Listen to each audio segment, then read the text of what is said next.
This morning on DC News Now, meeting in El Salvador. Maryland Senator Chris Van Hollen meets with a wrongfully deported Maryland man as his legal battle with the Trump administration continues.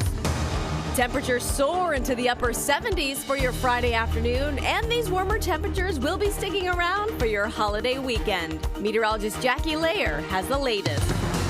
Problems piling up for a DC apartment complex as officials label the building uninhabitable. The situation is horrific. Tenants now forced to figure out their next steps.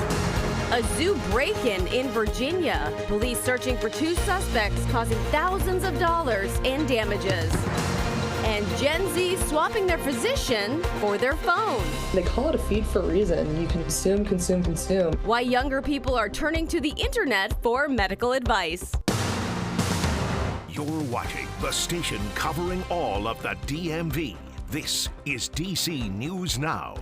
Well, good morning, and thanks for starting your Friday with us here on DC News Now at 6 o'clock. I'm Tanaya Wright. And good morning. I'm Shanika Grimshaw. I'll be looking at your roads on this early Friday morning. But first, we want to talk about weather and see how it's going to look today, Jackie, and for our weekend. Yeah, I know. And Easter it's Easter weekend. Yeah, a big weekend. A lot of people have some plans, and most of them include to be outside. And it looks like we are going to be tracking very warm temperatures. So heads up, well above normal for this time of the year as we look towards this weekend. Currently, we're seeing those temperatures a little bit warmer than yesterday morning. We're into those upper 30s to upper 40s, depending on your location. Right now, upper 30s in Manassas, but we're just shy of 50 in DC and Lexington Park. We had this warm front continue to lift its way north and east, so it will continue to lift its way just north of our area, allowing for those warmer temperatures that we are to expect later on today. High temperatures will climb back to those mid to upper 70s later on today. Could even see a couple areas reaching right around 80 degrees later on this afternoon.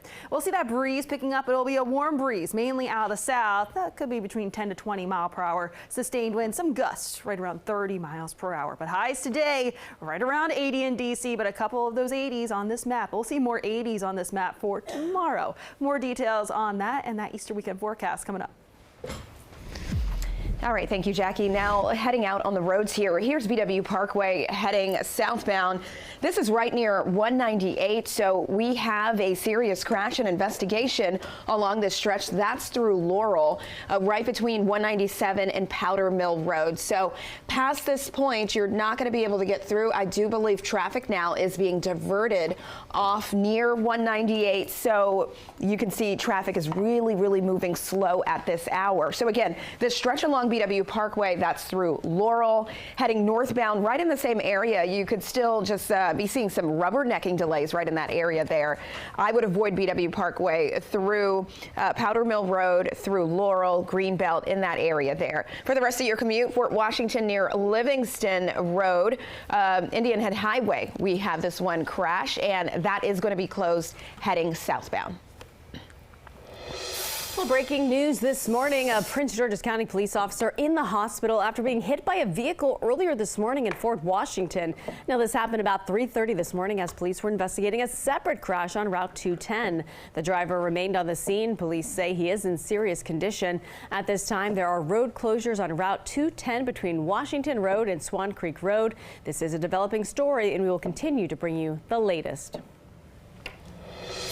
And continuing coverage here, new details in the fight to return a Maryland man wrongfully deported to an El Salvadorian prison. That is right. Maryland Senator Chris Van Hollen will be returning from his trip to El Salvador after meeting with Kilmar Abrego Garcia. Our Yamari Sase live near the White House this morning. Yamari, we know his family is breathing a sigh of relief this morning.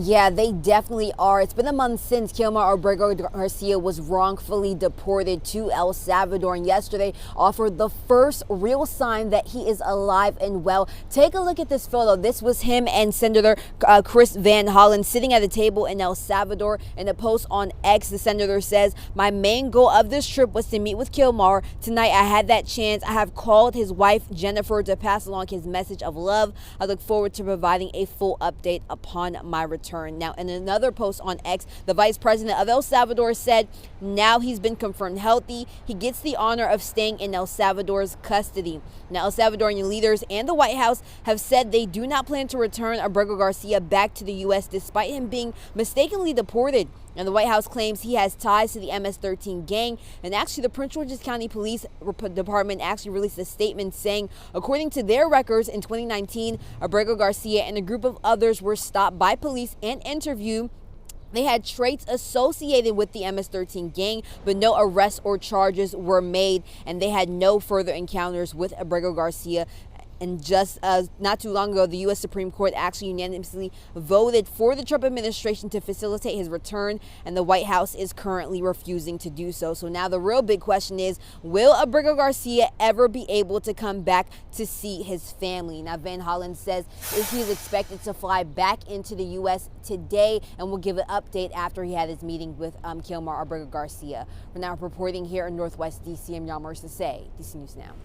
All right, thank you, Marie. Well, developing now, police say they arrested a 20-year-old behind a mass shooting at Florida State University. Phoenix Eichner, the son of a sheriff's deputy, used his mother's former service weapon to kill 2 people and injure 6 others. Now, officers quickly arrived on the scene and shot and injured that shooter after he refused to comply with commands. Authorities have not yet revealed the motive for the shooting, which started around lunchtime just outside of the student union. One student says he was running late for class, and when he says he saw a man get out of a car with a shotgun. I saw the gunman get out of his car, and he emerged with a shotgun.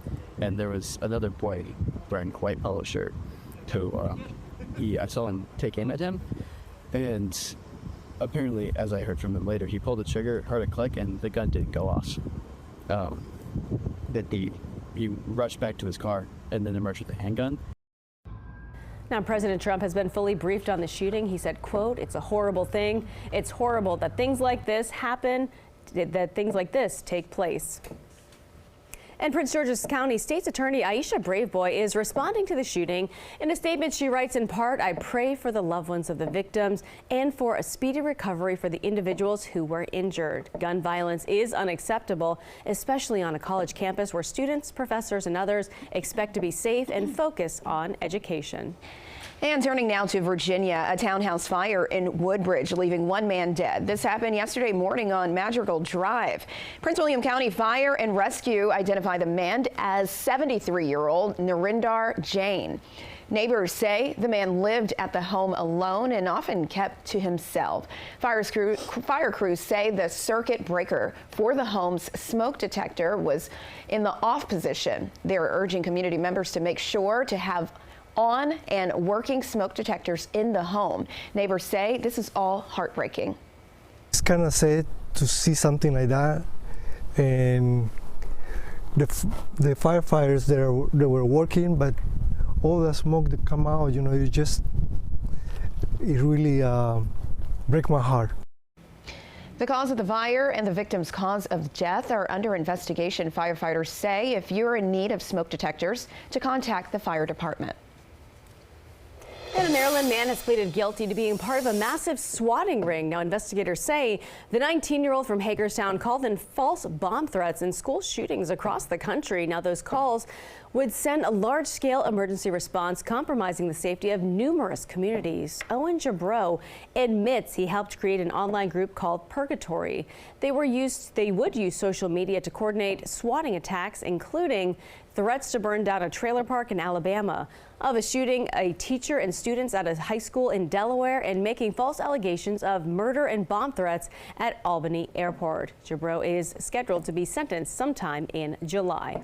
And a Maryland student is now charged with threatening a Montgomery County school back in March. Investigators say the 17-year-old left a threatening voice message directed to the principal, as well as religious and other groups of people. He's now facing several charges, including a hate crime. Because of his age, the Department of Juvenile Services is handling the case. And we have some wild video of a break-in at a Northern Virginia zoo. Now, this happened Tuesday night, causing thousands of dollars in damage. Yeah, 4 people were caught on camera. You can see right on your screen there at the Nova Wild Zoo in Reston. And police want your help in identifying them. Luckily, no one was hurt and no animals either. The property has fencing all around it. But DC News Now's Daniel Hamburg tells us those who broke in scaled the fence at the back gate and caused some destruction inside. Nova Wild Zoo is looking for the public's help in finding the person pictured here and the other 3 people he was with. They hopped the fence in the back of the zoo around 10:15 Tuesday night. They were really close to this cheetah exhibit. Again, it's just super worrisome to us because they were so close to the cheetahs. But again, our animals were fortunately locked inside at nighttime because of those security protocols. Director of Animal Welfare Elizabeth Kruko says they weren't here for long but caused significant damage, getting access to 2 trucks and joyriding around the property. One of our directors of operations was here overnight, and he actually saw them over here where they kind of skidded through the grass. Remnants of the broken headlight from one truck is still in the grass, and you can see the white marks from the truck ramming into the capybara exhibit. Capybaras are like the popular animal right now. My sister in Seattle loves them so much, so to read about that in particular, I was like, no, not the capybaras. It's concerning for visitors enjoying the zoo. Lucky nobody got hurt, lucky no animals got hurt, lucky they didn't hurt themselves. Kruko says they'll have to spend several $1,000s to repair what was damaged. We're a small nonprofit, so everything does kind of make a big difference to us, and that's money that we could be using to do some cool outreach. I don't think that there was anything too malicious intent-wise other than just trying to have some fun, but unfortunately this is not the place to do that. Now, if you recognize the people caught on camera or know anything about the break-in, you're asked to contact Fairfax County Police. And staying in Virginia, thousands of bees found dead in Stafford County. Now, the Rock Hill Honeybee Farm says someone went onto the property and put chains, locks, and ended up poisoning 60 beehives. Now, the farmer says this was intentional. The community has raised $5,000 for a reward for any information about this. And neighbors reacting following the reports that D.C. and the Commanders are nearing a deal for a new stadium at the RFK site. Now, that is according to the Associated Press. Sources say there is no confirmed deal yet, but the negotiations are happening. But those neighbors do remain divided. Yeah, I think it's pretty exciting. I mean, I think I'm a Commanders fan, so it'll be cool to see the team come back to D.C. When there are games, people are parked on the street. There's nowhere to park. We're going to get what we had before. And I didn't like it then. I won't like it now. Mayor Bowser has not commented on the possible deal, but in a statement Wednesday, her office tells us in part, in the coming days, we will share more on our growth agenda by highlighting our next budget to grow D.C. and outlining a plan to realize the abundant opportunities at our RFK. And many Commanders fans in Prince George's County are against the move to D.C. Now, we caught up with some at Northwest Stadium who say they want the team to stay put in Maryland. You know, I would be so disappointed if the Commanders went back to D.C. I just say it'd be better to keep it here. You know, it had been here for so long. The Commanders' lease at Northwest Stadium expires in 2027. Talks for a new stadium have included locations in Maryland, D.C., and Virginia. It is now 6:12 on this Friday. A large number of young people are turning to the internet for medical advice. Yes, they are. After the break, experts share the dangers of swapping a doctor's visit with screen time.